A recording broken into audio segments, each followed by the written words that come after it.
السلام علیکم ورحمۃ اللہ وبرکاتہ۔ سامعین کرام کو یہ اطلاع دی جاتی ہے کہ اب بقیہ حصے ایک نئی آواز میں آپ کو پیش کی جائے گی، لیکن اس نئے خطیب نے حصہ نمبر 27 اور 28 میں کافی تکلف اور مبالغے سے کام لیا ہے۔ انہوں نے حصہ نمبر 27 اور 28 میں بیک گراؤنڈ میوزک ڈال دی ہے اور میمکری بھی کی، مختلف کردار کی مختلف آوازیں نکالی، جس سے سیریز کا مزہ کرکرا ہو گیا اور آگے کا حصہ سننے کو دل ہی نہیں کرتا۔ بہرحال خطیب کے اس انداز کو لوگوں نے ناپسند کیا، برا بھلا کہا، یہاں تک کہ گالیاں بھی دی اور گزارش کری کہ وہ بیک گراؤنڈ میوزک نکال دے اور میمکری نہ کرے۔ لہذا خطیب نے 29ویں حصے میں اور اس کے بعد آنے والے دیگر حصے میں بیک گراؤنڈ میوزک نکال دی اور میمکری بھی نہیں کی اور بہت ہی دلکش انداز میں سیدھے سادے لہجے میں بیان کیا۔ سامعین کرام سے گزارش ہے کہ 27 اور 28 پارٹس کسی طرح سن لیں اور 29ویں پارٹ سے آپ حضرات کو نہ میوزک ملے گی نہ میمکری ملے گی، کیونکہ خطیب نے مخالفت سن کر یہ ساری گندگی 29ویں پارٹ اور دیگر پارٹس میں نکال دی ہے۔ بقیہ پارٹس ضرور سنیں اور لوگوں میں عام کریں۔ السلام علیکم ورحمۃ اللہ وبرکاتہ۔ عثمان صارم کے آنسو نکل آئے، وہ تماشائیوں میں سے نکل گیا، اس کے دوست بھی اس سے جا ملے۔ ان سب کو معلوم تھا کہ یہ لاشیں کن کی ہیں۔ ان میں ایک عثمان صارم کی بہن النور کی لاش تھی، باقی 3 لاشیں اس کی سہیلیوں کی تھیں۔ چاروں رات کو اپنا فرض ادا کر کے شہید ہو گئی تھیں۔ ان کی شہادت کا عینی شاہد کوئی بھی نہیں تھا۔ لاشوں کی حالت جو کہانی بیان کرتی تھی وہ کچھ اس طرح ہو سکتی تھی کہ ان لڑکیوں نے سنتری کو ہلاک کر کے آگ لگائی، بعد میں گھوڑوں کے رسے کاٹے اور انہی گھوڑوں کی بگدڑ کی زد میں آ گئیں۔ معلوم نہیں کتنے سو گھوڑے اور اونٹ لاشوں کو رونتے رہے۔ 2 لڑکیوں کی عصمت بچانے کے لیے 4 لڑکیاں قربان ہو گئیں۔ برجیس نے اپنے ہاتھوں ان لڑکیوں کے گلوں میں سلیبیں لٹکائی تھیں تاکہ بوقت ضرورت وہ سلیبیں دکھا کر ظاہر کر سکیں کہ وہ عیسائی ہیں۔ ان لڑکیوں کا جنازہ نہیں پڑھایا گیا، انہیں سلیبیوں نے عیسائی سمجھ کر اپنے قبرستان میں کہیں دفن کر دیا۔ ان کے لواحقین نے ماتم نہیں کیا۔ گھروں میں غائبانہ نماز جنازہ پڑھی گئی۔ چاروں لڑکیوں کے باپوں نے ایک ہی جیسے جذبات کا اظہار کیا۔ انہوں نے کہا کہ اسلام کے نام پر وہ 4 بیٹے قربان کرنے کو تیار ہیں، مگر ان سے جو قربانی لی جانے لگی وہ بڑی ہی اذیت ناک تھی۔ صلیبی فوج نے تمام مسلمان گھروں کی خانہ تلاشی شروع کر دی۔ خطرہ تھا کہ جو ہتھیار انہوں نے گھروں میں چھپا رکھے ہیں وہ پکڑے جائیں گے۔ سب نے ہتھیار اندرونی کمروں کے فرش کھود کر دبا دیے۔ دوسرا خطرہ یہ تھا کہ جو 4 لڑکیاں شہید ہو گئی تھیں ان کے متعلق جواب دینا مشکل تھا کہ کہاں چلی گئیں۔ آگ کی رات کے دوسرے ہی دن امام کو جب لڑکیوں کی شہادت کی خبر سنائی گئی تو اس نے پہلی بات یہ کہی، تمہارے غیر مسلم پڑوسی اور مسلمان مخبر ضرور پوچھیں گے کہ لڑکیاں کہاں ہیں، تو کیا جواب دو گے؟ امام دانش مند اور دور اندیش انسان تھا۔ اس نے گہری سوچ کے بعد کہا، 4 لڑکیوں کے باپ اور بھائی میرے ساتھ آئیں۔ وہ آ گئے تو اس نے سب کو ایک طریقہ بتایا اور کچھ باتیں ذہن نشین کرائیں۔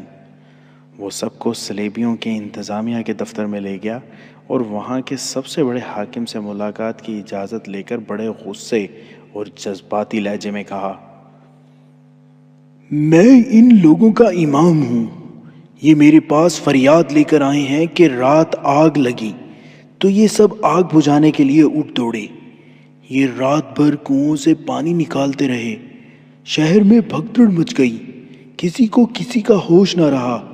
یہ لوگ صبح کے وقت گھروں کو گئے تو انہیں پتہ چلا کہ آپ کی فوج کے کچھ آدمی ان کے گھروں میں گھس گئے اور ان کی کنواری لڑکیاں اٹھا کر لے گئے۔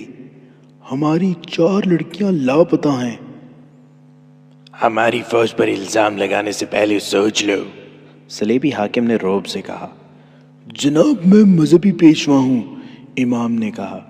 میں آپ کو یہ بتانا چاہتا ہوں کہ آپ ہمیں دھتکار سکتے ہیں اور اپنی فوج کو بے گناہ کہہ سکتے ہیں، لیکن خدا سے آپ کوئی اچھا برا عمل نہیں چھپا سکتے۔ آپ ہمارے حاکم ہیں، خدا تو نہیں۔ ان لوگوں نے آپ کی فوج کو نقصان سے بچانے کے لیے ساری رات آگ سے لڑائی لڑی۔ آپ انہیں یہ صلہ دے رہے ہیں کہ یہ بھی تسلیم نہیں کرنا چاہتے کہ ان کی لڑکیوں کو آپ کے فوجی اٹھا لے گئے ہیں۔ کچھ دیر بحث کے بعد حاکم نے انہیں کہا کہ ان لڑکیوں کو تلاش کیا جائے گا۔ امام اسے یہی کہلوانا چاہتا تھا۔ باہر آ کر جب وہ واپسی کے لیے چلے تو امام نے سب سے کہا کہ اب یہی مشہور کر دو کہ رات ان کی لڑکیاں اغوا ہو گئی ہیں۔ چنانچہ یہی مشہور کر دیا گیا۔ ان کے پڑوس میں رہنے والے غیر مسلموں نے یقین کر لیا۔ رات شہر کی حالت ہی ایسی تھی کہ لوٹ مار اور اغوا آسانی سے کی جا سکتی تھی۔ برجیس سلطان ایوبی کے خیمے میں بیٹھا تھا۔ آفاق کی مرہم پٹی سلطان ایوبی کا جراح کر چکا تھا۔ آفاق کی دونوں بہنیں بھی خیمے میں بیٹھی تھیں۔ برجیس رات کا کارنامہ سنا چکا تھا۔ سلطان ایوبی بار بار لڑکیوں کو دیکھتا تھا۔ ہر بار اس کی آنکھیں سرخ ہو جاتی تھیں۔ برجیس نے کہا کہ وہ کرک کو ایسی افراتفری اور بھگدڑ میں چھوڑ آیا ہے کہ فوری طور پر حملہ کیا جائے تو حملہ کامیاب ہو سکتا ہے۔ شہر میں فوجوں کے لیے رسد نہیں رہی، جانوروں کے لیے چارہ نہیں رہا۔ جانور ڈرے ہوئے ہیں، شہر پر خوف طاری ہے، فوج بھی ڈری ہوئی ہے۔ سلطان ایوبی گہری سوچ میں کھو گیا۔ بہت دیر بعد اس نے سر اٹھایا اور اپنے نائبین اور مشیروں کو بلا لیا۔ اس نے پہلا حکم یہ دیا کہ ان لڑکیوں اور ان کے بھائی کو قاہرہ روانہ کر دیا جائے اور ان کی رہائش اور وظیفے کا انتظام کیا جائے۔ آپ میری بہنوں کو اپنی عافیت میں لے لیں، آفاق نے کہا۔ میں آپ کے ساتھ رہوں گا۔ مجھے اپنی فوج میں شامل کر لیں۔ مجھے اپنی ماں اور باپ کے خون کا انتقام لینا ہے۔ اگر آپ مجھے کرک میں داخل کر سکیں تو میں اندر تباہی مچا دوں گا۔ جنگ جذبات سے نہیں لڑی جاتی، سلطان ایوبی نے کہا۔ بڑی لمبی تربیت کی ضرورت ہے۔ تم صرف اپنی ماں اور اپنے باپ کے خون کا انتقام لینے کو بےتاب ہو۔ مجھے ان تمام باپوں اور تمام بیٹیوں کے خون کا انتقام لینا ہے جو صلیبی درندوں کا شکار ہوئی ہیں۔ اپنے آپ کو ٹھنڈا کرو۔ آفاق کی جذباتی حالت ایسی تھی کہ سلطان ایوبی اسے زبردستی قاہرہ بھیجنے سے گریز کرنے لگا۔ اسے کہا کہ پہلے اپنا علاج کرائے، صحت یاب ہو جائے، پھر اس کی خواہش پوری کر دی جائے گی۔ اتنے میں نائب سالار اور اعلیٰ کماندار آ گئے، ان میں زاہدان بھی تھا۔ سلطان ایوبی نے آفاق اور اس کی بہنوں کو باہر بھیج دیا۔ اس نے اجلاس میں یہ مسئلہ پیش کیا کہ کیا کرک کو فوراً محاصرے میں لے لیا جائے۔ اس نے سب کو کرک کی اس وقت کی کیفیت بتائی۔ اس مسئلے پر بحث شروع ہو گئی۔ زاہدان نے اپنے جاسوسوں اور رپورٹوں کی روشنی میں کہا کہ صلیبی فوج صرف کرک میں نہیں باہر بھی ہے، اور اس کا ایک حصہ ایسی پوزیشن میں ہے جو ہماری فوج کا محاصرہ باہر سے توڑ دے گا۔ انہوں نے ایسا انتظام کر رکھا ہے کہ رسد کی آمد و رفت کی حفاظت کے لیے ان کی پوری فوج موجود ہے۔ اگر ان کے پاس وقتی طور پر رسد کی کمی آ گئی تو یہ سمجھ کر حملہ کرنا کہ ہمارا محاصرہ کامیاب ہوگا محض خوش فہمی ہے۔ ان کے پاس صرف وہی رسد اور سامان نہیں تھا جو جل گیا ہے، ان کی ہر ایک فوج کے ساتھ اپنی اپنی رسد اور سامان موجود ہے، اور ان کی نفری ہم سے 5-6 گنا ہے۔ اجلاس کے دوسرے شرکاء نے اپنے اپنے مشورے پیش کیے۔ ان کی اکثریت فوری حملے کے حق میں تھی اور بعض نے انتظار کی تجویز پیش کی۔ تجاویز اور مشورے جیسے کیسے بھی تھے سلطان ایوبی نے سنے۔ اسے یہ دیکھ کر اطمینان ہوا کہ کمانڈروں کا جذبہ شدید تھا۔ ان میں بیشتر نے کہا کہ حملہ جلدی کریں یا دیر سے، یہ پیش نظر رکھیں کہ ایک بار حملہ کر کے یہ نہ سننا پڑے کہ محاصرہ اٹھا لو، کیونکہ ہم کمزور ہیں۔ سلطان ایوبی خاموشی سے سنتا رہا۔ اس نے آخر میں فوج کے جذبے اور دیگر کوائف کے متعلق پوچھا۔ اسے تسلی بخش جواب ملا۔ میں جلدی حملہ کرنا چاہتا ہوں، آخر میں سلطان صلاح الدین ایوبی نے کہا، لیکن میں جلد بازی کا قائل نہیں۔ میرے سامنے صرف کرک کا قلعہ بند شہر نہیں بلکہ صلیبیوں کی وہ تمام فوج ہے جو انہوں نے باہر پھیلا رکھی ہے۔ زاہدان نے ٹھیک کہا ہے کہ کرک کے اندر تباہی سے ہمیں خوش فہمی میں مبتلا نہیں ہونا چاہیے، تاہم حملہ جلدی ہوگا، فاصلہ زیادہ نہیں۔ ایک ہی رات میں ہمارے دستے کرک تک پہنچ سکتے ہیں، مگر انہیں ایک جنگ قلعے سے باہر لڑنی پڑے گی۔ کوچ سے بیشتر ہمیں کرک کے مسلمانوں کو تیار کرنا پڑے گا۔ مجھے اندر کی جو تازہ اطلاعیں ملی ہیں وہ یہ ہیں کہ وہاں کے مسلمان در بدے ایک جماعت کی صورت میں منظم ہو چکے ہیں۔ امید کی جا سکتی ہے کہ وہ محاصرے کی صورت میں شہر میں تخریب کاری کریں گے۔ ان کی لڑکیاں بھی میدان میں نکل آئی ہیں۔ صرف 4 لڑکیوں نے صلیبیوں کو جو نقصان پہنچایا ہے وہ 50 نفری کے 4 دستے بھی نہیں پہنچا سکتے۔ ہم کوشش کریں گے کہ شہر میں اپنے چھاپہ مار بھی داخل کر دیں۔ مداخلت کی معافی چاہتا ہوں، برجیس نے کہا۔ اگر چھاپہ مار بھیجنے ہیں تو فوراً بھیجیے۔ کرک کے جو شہری بھاگ گئے ہیں وہ یقیناً واپس جائیں گے۔ ان کے پردے میں چھاپہ مار داخل کیے جا سکتے ہیں، اس کے بعد ممکن نہیں ہوگا۔ آتش زنی کے واقعہ کے بعد صلیبی محتاط ہو جائیں گے اور شہر کے تمام دروازے بند کر دیں گے۔ مجھے اجازت دیں کہ میں ان کے ساتھ آج ہی روانہ ہو جاؤں۔ وہ اپنے ساتھ کوئی ہتھیار نہ لے جائیں، وہاں سے ہتھیار مل جائیں گے۔ آخر فیصلہ یہ ہوا کہ آج ہی رات چھاپہ مار برجیس کی قیادت میں روانہ کر دیے جائیں۔ جہاں تک گھوڑے لے جا سکتے ہیں وہاں تک گھوڑوں پر جائیں، آگے پیدل جائیں۔ گھوڑے واپس لانے کے لیے کچھ آدمی ساتھ بھیج دیے جائیں۔ اسی وقت زاہدان سے کہا گیا کہ وہ برجیس کی ہدایت کے مطابق چھاپہ ماروں کو شہری لباس مہیا کرے اور شام کے بعد روانہ کر دے۔ سلطان ایوبی نے اپنے فوجی کمانڈروں کو جنگی نوعیت کی ہدایات دیں اور خاص طور پر کہا، یہ یاد رکھنا کہ اس فوج سے ہم حملہ کرا رہے ہیں۔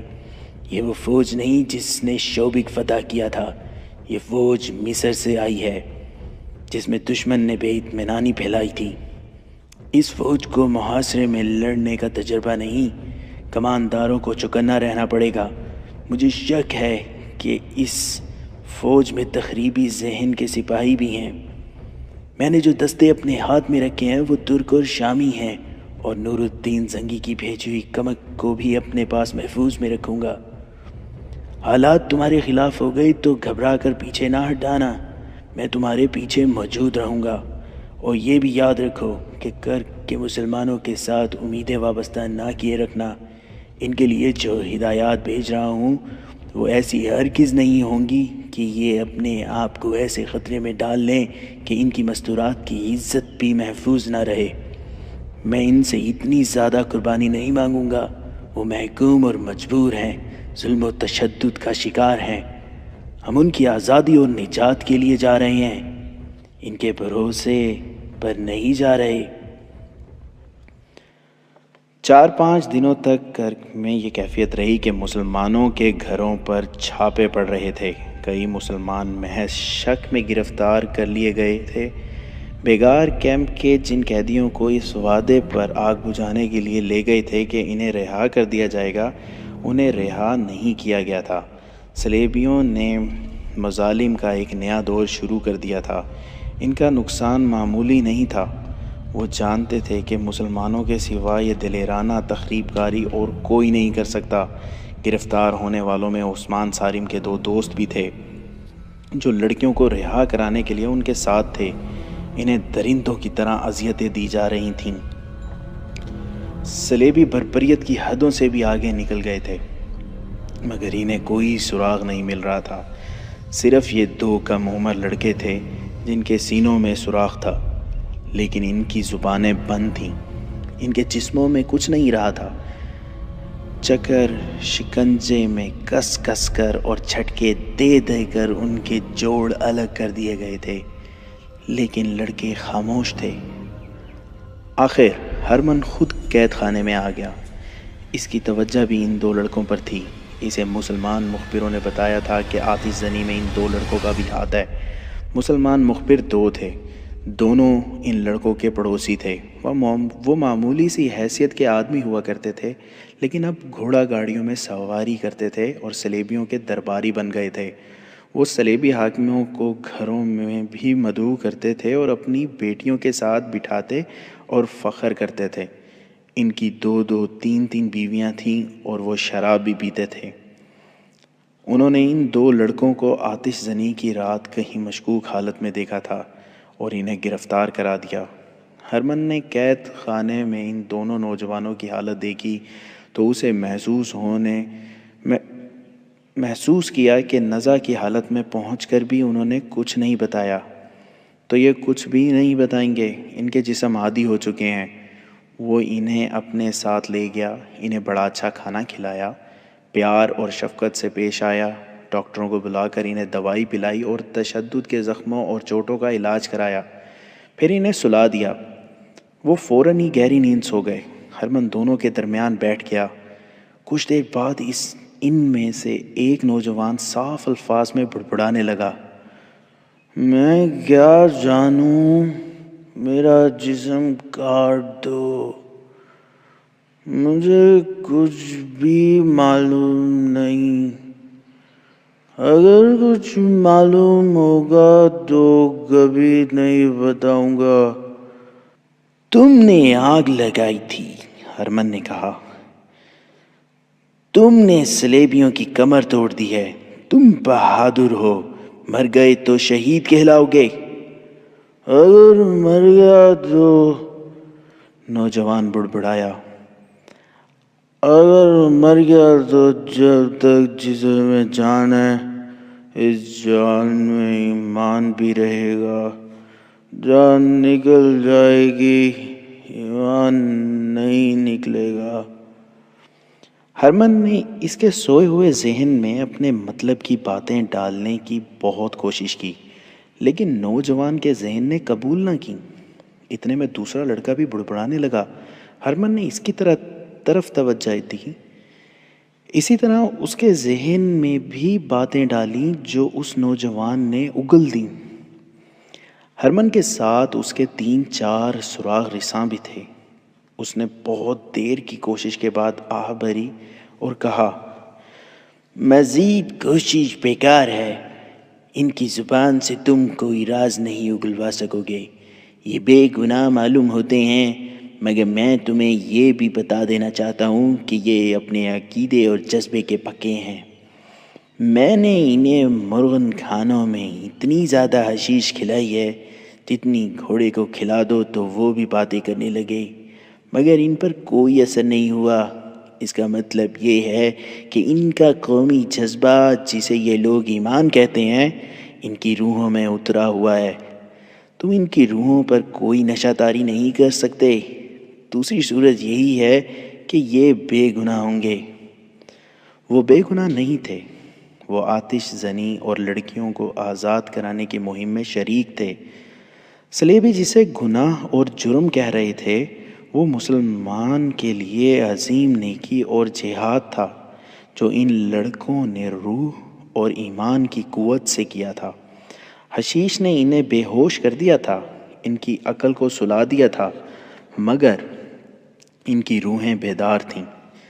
سلیبی ان کی زبان سے ہلکا اشارہ بھی نہ لے سکے۔ انہوں نے یہ فیصلہ کیا کہ یہ لڑکے بے قصور ہیں۔ یہ سلیبیوں کی مجبوری تھی۔ ان لڑکوں کی آنکھ کھلی تو باہر ویرانے میں پڑے تھے۔ سلیبیوں نے انہیں بے ہوشی کی حالت میں دور لے جا کر پھینک دیا۔ وہ اٹھے، ایک دوسرے کو دیکھا اور گھروں کو چل دیے۔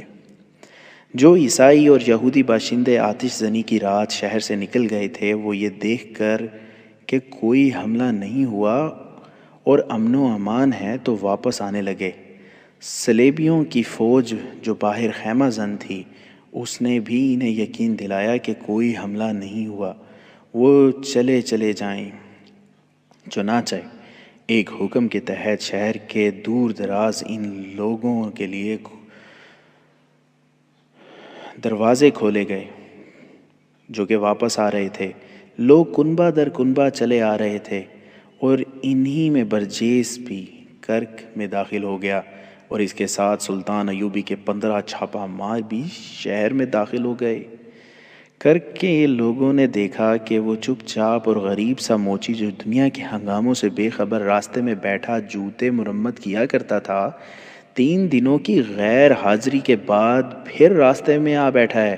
اس نے رات ہی رات 15 چھاپہ ماروں کو عثمان صارم اور اس کے نوجوان ساتھیوں کی مدد سے مسلمان گھرانوں میں چھپا دیا تھا۔